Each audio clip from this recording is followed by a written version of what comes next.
In July 2025, the Church of Jesus Christ of Latter-day Saints announced something unprecedented in its 195-year history. They recorded the highest number of convert baptisms in any 12-month period ever, not during their founding era, not during their westward expansion, not during the 20th century missionary boom, right now, in 2025. At a time when many American religious institutions are reporting decline, one faith tradition is experiencing what its leaders call remarkable and historic growth. But growth isn't the whole story. Behind the record numbers lies a more complex reality, one involving significant challenges, ongoing controversies, and questions that go to the heart of what it means to be a global religious movement in the modern world. There are now 17.5 million members of the Church of Jesus Christ of Latter-day Saints worldwide. More temples than ever before. More missionaries than ever before. And growth happening in places that would have seemed impossible just a generation ago. Welcome to Solvay, where we examine the forces shaping faith in our world. Today, we're retaking an in-depth look at the LDS Church as it stands in 2025, not just the headlines about growth, but the fuller picture that includes both remarkable expansion and significant questions facing the community. This isn't a story about whether Mormonism is true or false. It's a story about how one of America's most distinctive religious traditions is navigating rapid change, generational tensions, and the challenge of remaining relevant in an increasingly secular age. If you're interested in understanding one of the most dynamic religious movements in America today, you're in the right place. Stay with me. Let's start with what the church is celebrating. In 2024, the LDS Church saw 308,000 people join, approximately 50,000 more than in 2023, and the momentum didn't stop there. In the first quarter of 2025, every region of the world saw at least a 20% increase in convert baptisms compared to the same period the previous year. Think about what that means. Not just North America, not just traditionally receptive areas. Every region, Latin America, Asia, Africa, Europe are experiencing simultaneous growth. As of December 31, 2024, worldwide membership reached 17,509,781, with a net increase of 254,387 church members. The church now operates more members, 450, and temples, 382 than it has ever had. The temple number is particularly striking. The church had 194 temples in operation at the end of 2024, up from 186 at the end of 2023. That's 8 new temples becoming operational in a single year. And there are dozens more under construction. For context, temples are the most sacred spaces in LDS worship. Unlike regular meeting houses where Sunday services happen, temples are where members participate in their most important religious ceremonies.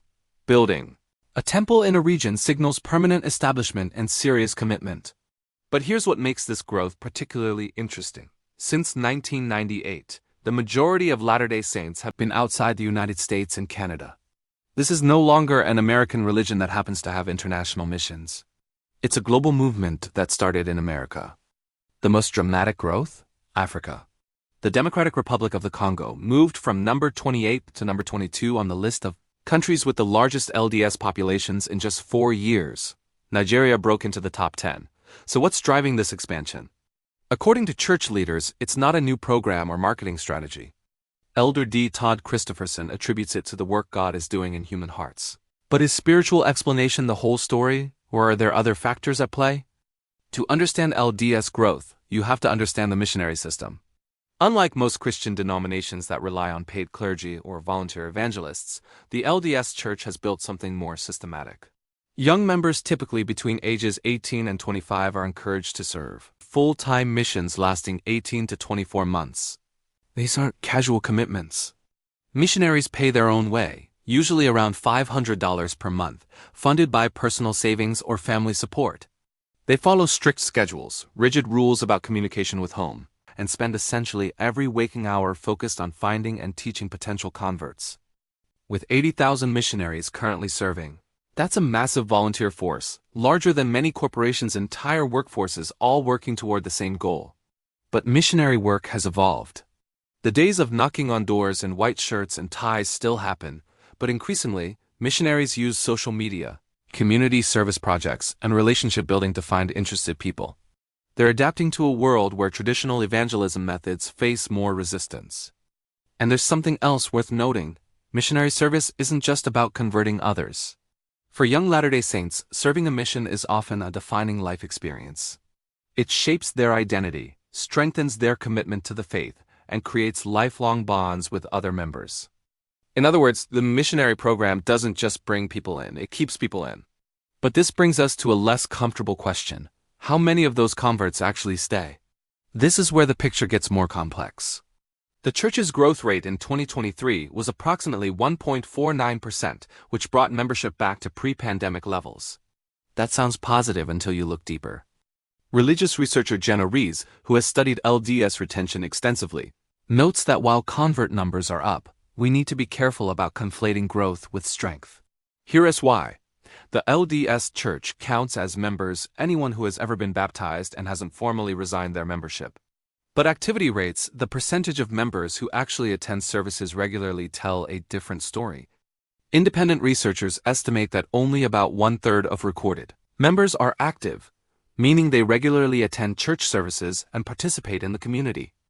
In some regions, particularly in Latin America where conversion rates have historically been high, activity rates may be even lower.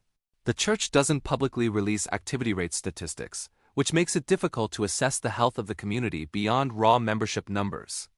And there's another dimension to consider: generational retention. Studies have shown that younger Latter-day Saints are less likely than their parents' generation to remain active in the faith throughout their lives. The reasons vary: changing social attitudes, access to information through the internet, conflicts between traditional church teachings and modern values. This creates a paradox. The church is experiencing record conversion growth, while simultaneously facing challenges retaining younger members in developed nations, particularly in North America and Europe. So what's happening? The answer involves understanding not just who's joining the church, but who's leaving and why. What do you think accounts for this pattern? Drop your thoughts in the comments. Perhaps no issue looms larger for the LDS Church than the gap between its aging leadership and its younger members. The church is led by a first presidency and quorum of 12 apostles, positions held for life. The current leadership averages well into their 70s and 80s, with some serving into their 90s. This creates what some have called a gerontocracy, a leadership structure dominated by the elderly, often with perspectives shaped by mid-20th century American culture. Many young individuals within the LDS Church community are increasingly advocating for a more inclusive and equitable approach, particularly regarding LGBTQ+ rights and gender equality. This perspective often contrasts sharply with the more traditional views of the church's older leadership. The church's stance on same-sex relationships remains firm. They're considered sinful, and same-sex marriage is not recognized by the church. This clash of ideologies is not just about different opinions, it's about a fundamental shift in how younger generations view equality and human rights within their religious experience. Similarly, questions about women's roles have become more pronounced. Women cannot hold the priesthood in the LDS Church, which means they cannot serve in certain leadership positions or perform certain religious ordinances.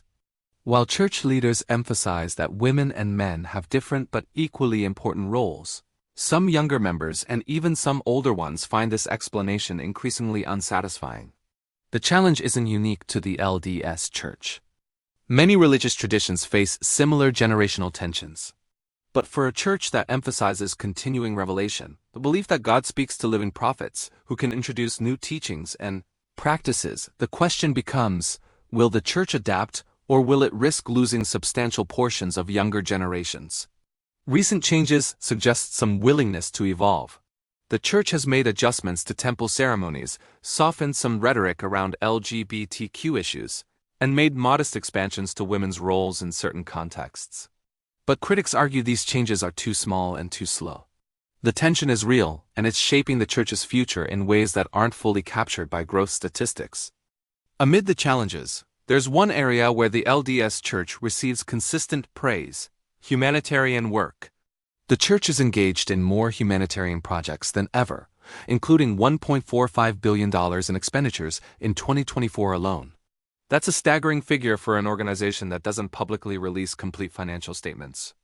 The church's humanitarian efforts include disaster relief, clean water projects, vision care, neonatal resuscitation training, wheelchair distribution, and food security initiatives. These projects often happen in partnership with other organizations and serve people regardless of religion. Additionally, through Family Search, the Church provides free genealogical services with more than 20 billion searchable names and images in its archives. This massive database is used by people of all faiths and no faith to research their family history. The Church's welfare system, which provides food, clothing, and employment assistance to members in need, operates in many countries and serves as a model of religious community support. These humanitarian efforts don't resolve the controversies the Church faces, but they demonstrate a commitment to serving beyond institutional self-interest. Critics and supporters alike generally acknowledge this as genuine and valuable work. It raises an interesting question. Can an institution be both deeply flawed and genuinely good? Most religions would say yes, that's the entire point of faith communities, which are, by definition, gatherings of imperfect people seeking something higher. But the tension between the Church's significant humanitarian contributions and its handling of abuse allegations, financial opacity, and social issues creates a complicated portrait that resists simple narratives. So where is the LDS Church headed? The demographic reality is clear. The Church's future is increasingly non-American, non-white, and globally dispersed. Growth in Africa and Latin America is reshaping the cultural center of gravity. This creates both opportunities and challenges. As the Church becomes more international, will its leadership, still overwhelmingly white and American, reflect that diversity? Will teachings and practices that made sense in 20th century Utah adapt to 21st century contexts in Nigeria, Peru, or the Philippines? The generational question remains acute. Will younger members demanding more progressive stances on LGBTQ issues and women's roles find ways to stay? Or will the Church face an exodus of its most educated and socially engaged youth? The Internet has fundamentally changed the information environment.